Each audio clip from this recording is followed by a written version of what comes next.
Class 10 की math start करने से पहले हम आंकड़ों को वर्गीकृत करना पहले सीखेंगे, आंकड़ों को व्यवस्थित करना सीखेंगे और ये सीखेंगे कि हमारे बेसिक में कौन कौन से आंकड़े इस्तेमाल में आने वाले हैं यहाँ पे।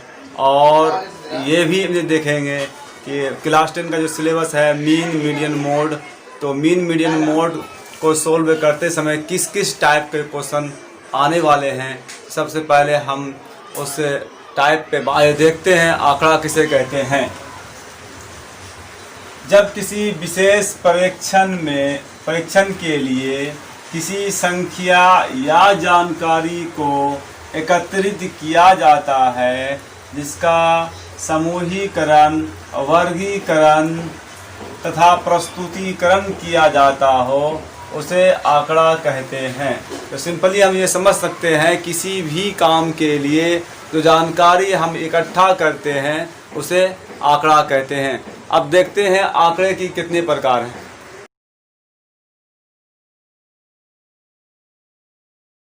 तो डाटा जो है दो प्रकार के होते हैं, प्राइमरी डाटा और सेकेंडरी डाटा। इसको प्राथमिक आंकड़ा कहते हैं, इसको गौण आंकड़ा कहते हैं। जब किसी किसी विशेष उद्देश्य के लिए आंकड़ों को व्यवस्थित किया जाता है, एकत्रित किया जाता है, उसका समूहीकरण किया जाता है और उसी उद्देश्य के लिए अगर आंकड़ों को यूज किया जाता है तो उसे हम प्राइमरी डाटा मीन्स प्राथमिक आंकड़ा कहेंगे। और इसी आंकड़े का यूज़ अगर हम दूसरे किसी उद्देश्य के लिए या दूसरे तीसरे चौथे किसी उद्देश्य के लिए अगर हम करते हैं तो ये हमारा सेकेंडरी डाटा कहलाता है। आइए फर्स्ट देखते हैं चर या चरमान किसे कहते हैं। ऐसी संख्या जो किसी आंकड़े में एक बार या बार बार आती हो उसे चर या चरमान कहते हैं, जिसे x से सूचित किया जाता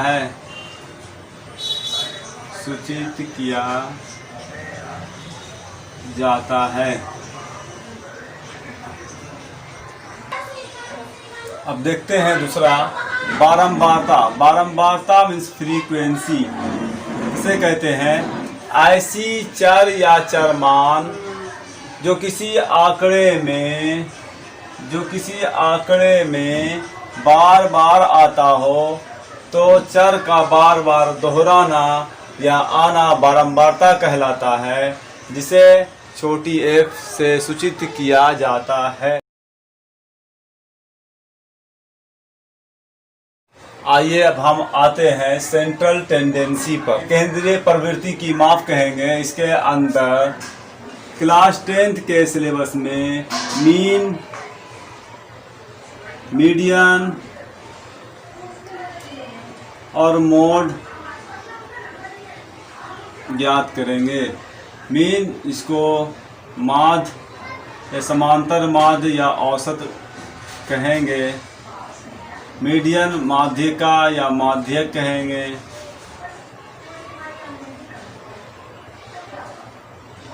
और मोड बहुलक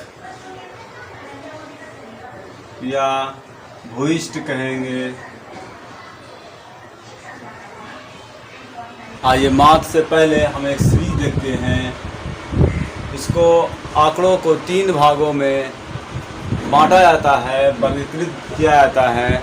सबसे पहला नाम है इंडिविजुअल सीरीज। मीन्स पहले सीरीज देखते हैं। सीरीज मीन्स श्रेणी, मीन्स हमारे आंकड़े को 3 भागों में बांटा जाता है।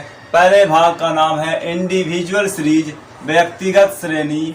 दूसरे का नाम है डिस्क्रीट सीरीज, खंडित श्रेणी। और तीसरे का नाम है कंटिन्यूअस सीरीज मीन्स वर्गीकृत श्रेणी। इन 3 टाइप से तीनों टाइप में mean, median, mode, quartile, decyl और जो भी बनता है ये तीनों टाइप में बनाया जाता है। हम अगर तीनों टाइप को अच्छी तरह से पहचान जाएंगे तो हम आसानी से इनके फार्मूले को सेट कर पाएंगे। और जब हम इनको पहचानेंगे तभी हम इसको सोल्व कर पाएंगे। अगर हम नहीं पहचान पाएंगे तो हमारा फार्मूला गलत लगेगा और हम सेट भी नहीं कर पाएंगे। तो सबसे पहले इनमें देखते हैं कि वर्गीकृत श्रेणी में x का मान दिया होता है, मीन्स चर दिया होता है। जैसे कुछ संख्या दी हुई है, इसको समझेंगे, ये चर हो गया, सिर्फ x का मान होता है। इस सीरीज में सिर्फ x का मान होगा और दूसरा तीसरा किसी चीज़ का मान नहीं होगा, तो इसे हम व्यक्तिगत श्रेणी कहेंगे। यहाँ 4 2 4 0 5 6 ये जो अंक, ये जो आंकड़ा दी हुई है, ये व्यक्तिगत श्रेणी का है। और खंडित श्रेणी में x और f दो मान दिया होता है, मीन्स चर को x कहते हैं और f जो है बारंबारता को कहते हैं। जैसे चर दिया है 2 4 6 8 10 इस तरह से, और f जो है कुछ भी दिया हो 3 5 8 4 2 इस तरह से f दिया हुआ होता है। इट मीन्स ये जो है इस तरह का अगर टाइप आ जाए तो इसे हम खंडित श्रेणी कहेंगे, मीन्स डिस्क्रीट सीरीज कहेंगे। और यही क्वेश्चन अगर इस तरह से वर्ग अंतराल और f मीन्स बारंबारता और CI क्लास इंटरवल कहते हैं इसको वर्ग अंतराल शॉर्ट में कहेंगे। वर्ग अंतराल जैसे 0 से 10, 10 से 20, 20 से 30, 30 से 40, 40 से 50, और इधर f का मान कुछ दिया हो 5 8 12 9 7। तो इस तरह के जो दी हुई पैटर्न होते हैं इसको हम कंटिन्यूअस सीरीज में कहेंगे। अगर ये सीरीज हमें समझ में आ जाती है तो हम आसानी से इनमें लगने वाले फार्मूले को पकड़ सकते हैं और फार्मूले के हिसाब से हम रिक्वायरमेंट को देखेंगे कि हमें क्या रिक्वायरमेंट है, क्या आवश्यकता है, उसी टाइप से क्वेश्चन को सॉल्व करेंगे तो आसानी से हम स्टैटिस्टिक्स के सारे सवालात को सॉल्व कर सकते हैं। आइए हम देखते हैं टाइप 1 का फर्स्ट क्वेश्चन। टाइप 1 में इंडिविजुअल सीरीज में देखेंगे माध्य या मीन, इसी का नाम एवरेज भी है, औसत भी कह सकते हैं। जिसे x के ऊपर ये x बार, ये x डैश के नाम से जाना जाता है, लेकिन इसको जो है मीन कहेंगे। तो इंडिविजुअल सीरीज में मीन बराबर जो होता है वो सिग्मा x बटे n होता है। Means sigma x means variable of sum of variables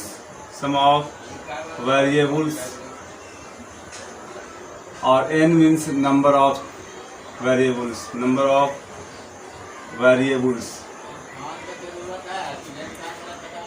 तो चरों की संख्या और यहाँ सम के योग, अगर हम सम के योग को चर की संख्या से भाग दे देंगे तो हमें जो है माध्य ज्ञात हो जाएगा। एग्जाम्पल के तौर पे एक क्वेश्चन देखते हैं, जैसे 2 4 6 0 5 7 इस तरह से कुछ एक क्वेश्चन लिया।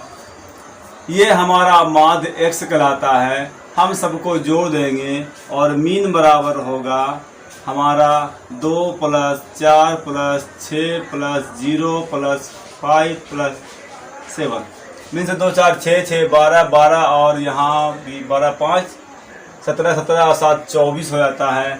इस तरह से 1 2 3 4 5 6 अंक है, 6 से भाग देंगे। यहाँ n का मान, इसका मतलब सिग्मा अगर x पूछा जाए तो यहाँ 24 और n का मान जो है 6 होता है। इस तरह से हम 24/6 6 कम 6 6 चौके 24 मीन्स 4 हम कह सकते हैं कि इस क्वेश्चन में माध्य बराबर 4 होगा। सेम इसी टाइप में एक और क्वेश्चन देखेंगे। x का मान जो है वेरिएबल दिया है 16 12 28 20। तो यहाँ पे सिग्मा x हम कह सकते हैं, सबको जोड़ देंगे 16 12 28 28 56 और 20 जो है हमारा हो जाएगा 76। और यहाँ पे n का मान जो है 1 2 3 4 में 4 है वेरिएबल्स, यहाँ 4 वेरिएबल्स दिया हुआ है। हम मीन बराबर माध्य बराबर ज्ञात करेंगे सिग्मा x बटे n, और सिग्मा x का मान जो है हमारा 76 है और n का मान 4 है, तो 4 एकम 4, यहाँ भी 4 एकम 4, 3 बचा 3 पे 6 36 हो गया, 4 9 36, तो 19 माध्य होगा, औसत होगा। इसी टाइप से इंडिविजुअल सीरीज का जो भी क्वेश्चन मिल जाए जिसमें आपको सिर्फ x दिया हो, सिर्फ वेरिएबल दिया हो, तो आप ऐसे ही आप माध्य निकाल सकते हैं। आइए टाइप सेकंड में डिस्क्रीट सीरीज खंडित श्रेणी का एक क्वेश्चन देखते हैं। खंडित श्रेणी का पहचान होता है कि x और f दिया होता है, x और f दिया होता है, और इसमें माध्य बराबर जो होता है मीन बराबर सिग्मा एफ एक्स बटे एन, सिग्मा एफ एक्स बटे एन होगा। इट मीन्स यहाँ f और x का जो है आपस में गुना होगा और जितना गुना होकर आएगा सारे एफ एक्स के गुना को जब जोड़ देंगे तो सिग्मा एफ एक्स कहलाएगा। और यहाँ जो है n जो है वो सिग्मा f को n कहेंगे, मीन्स बारंबारता के योग को n कहेंगे। तो एक क्वेश्चन देखते हैं। 5, 10, 15, 20, 25 ये जो टाइप है डिस्क्रीट टाइप का क्वेश्चन है। इसमें फ्रीक्वेंसी दिया हुआ है 2, 5, 8, 6, 3 इस तरह से दिया हुआ है। तो हम रिक्वायरमेंट को समझेंगे। यहाँ पे फार्मूला कहता है सिग्मा एफ एक्स बटे एन होगा, तो बारंबारता के योग को जोड़ को n कहते हैं। यहाँ पे n बराबर होगा 2, 5, 7, 8, 15, 15 और 6, 21 और 3, 24, n का मान 24 हो जाएगा। और एफ एक्स निकालना होगा। पहले एफ एक्स को हम गुना करेंगे, एफ एक्स को गुना करेंगे, ये एफ इंटू एक्स गुना करने के बाद जितना आएगा जोड़ेंगे उसको, तो 2 पंचे 10, 10 पंचे 50, 15 अठे 120 और 20 छके 120 और 25 तिया 75। इस तरह से सभी को जोड़ेंगे तो 5, 1, 5, 6, 6, 2, 8, 2, 10, 10, 7, 17 के साथ 17 रहा 1, 1 और 2, 3, 375 हो जाता है। इसको कहेंगे सिग्मा एफ एक्स, क्योंकि ये सारा एफ एक्स निकाला हुआ, ये एफ एक्स, ये एफ एक्स, ये एफ एक्स, ये एफ एक्स और ये एफ एक्स, इस तरह से सारे एफ एक्स को जब हम जोड़ेंगे तो सिग्मा एफ एक्स ये कहलाएगा। तो यहाँ पे सिग्मा एफ एक्स जो है 375 होगा। फार्मूला को पुट करेंगे, माध्य बराबर होता है सिग्मा एफ एक्स बटे एन। तो यहाँ पे सिग्मा एफ एक्स है 375 बटे एन का मान जो है यहाँ 24। इसको आसानी से जिस पहाड़ से काटना चाहे काट सकते हैं। 3 अठे 24, 3 एकम 3, 3 दूना 6, 3 पचे 15। अब 8 से काट देंगे, 8 एकम 8 यहाँ भी। तो आइए टाइप थर्ड का तीसरे टाइप का एक क्वेश्चन देखते हैं। कंटिन्यूस सीरीज में माध्य कैसे ज्ञात करेंगे। सेम कंटिन्यूस सीरीज में भी डिस्क्रीट सीरीज के तरह ही फार्मूला होगा, मीन बराबर सिग्मा एफ एक्स बटे एन। लेकिन इसमें देखना होगा कि यहाँ जो है सी आई हमें दिया है और एफ दिया है। मीन्स एफ तो हमें पता है, ज्ञात है, लेकिन एक्स पता नहीं है। ऐसी स्थिति में एक्स ज्ञात करने के लिए हम जो है वर्ग के दोनों सीमाओं को जोड़ेंगे और 2 से भाग करेंगे तो x निकल जाएगा। मीन्स x बराबर L1 प्लस L2 कहेंगे। जैसे 10 से 20 में पहला वाला L1 होगा और दूसरा वाला L2 होगा। पहले वाले को लोअर लिमिट कहेंगे और दूसरे वाले को अपर लिमिट कहेंगे। अपर लिमिट, पहले वाले को निम्न सीमा कहेंगे, दूसरे वाले को उच्च सीमा कहेंगे। तो यहाँ पे निम्न सीमा को L1 से सूचित करेंगे और उच्च सीमा को L2 से सूचित करेंगे, और दोनों के योग को 2 से भाग देने पर, मीन्स से आधा करने पर जो आएगा वो x होगा, यानी इनके बीच का मान होगा। अब हम देखते हैं 10 और 20 को जोड़ेंगे तो इस फार्मूले के हिसाब से 10 और 20 बटे 2 तो मीन से 30 होता है, 30 बटे 2 मीन से 15 होता है। तो यहाँ पे हम एक कॉलम बनाएंगे x का और इससे x फाइंड करेंगे तो 15 हो जाता है। दूसरा जो है हम देखते हैं 20 और 30 है, दोनों को जोड़ेंगे 20 30 50 होगा और 50 को फिर हम आधा करेंगे तो हमारा ये 25 हो जाएगा। यहाँ पे हम देखेंगे कंटिन्यूस सीरीज में ये कंटिन्यू रहेगा, ये 10 से 20, 20 से 30, 30 से 40, 40 से 50, इस तरह से अगर वो समान अंतर में बढ़ रहा है तो हम ये समझेंगे यहाँ भी हमारा x समान अंतर में बढ़ेगा। मीन से जितना डिफरेंसेस आएगा एक दूसरे के पदों में उतना ही डिफरेंसेस आगे कंटिन्यू रहेगा। तो यहाँ 15 के बाद में 10 जुटा है, 25 हुआ, 25 में 10 जुटेगा तो 35 और 45 और 10 जोड़ेंगे तो 55। इट मीन्स सभी को निकालना अनिवार्य नहीं होगा जब क्लास हमारा समान है। तो अब हमें x पता हो गया है, हम आसानी से f और x को फिर से गुना करेंगे जैसे डिस्क्रीट सीरीज में गुना किया था और यहाँ पे हम fx निकाल लेंगे। इस तरह से 15 × 120, यहाँ 25 को 12 से गुना करेंगे तो 250 और 25 मतलब 300 हो गया है। यहाँ 35 दूना 70 मतलब 700 और 45 को 18 से गुना करेंगे तो यहाँ पे 45 दूना हो जाता है 90 मतलब 900 और 45 दूना 90 घट जाता है 810। 55 को 12 से गुना करेंगे, 12 पंचे 60 के 0 हाथ में बचा, 6 12 पंचे 60 और 6 66। इस तरह से जोड़ेंगे तो सिग्मा fx आएगा।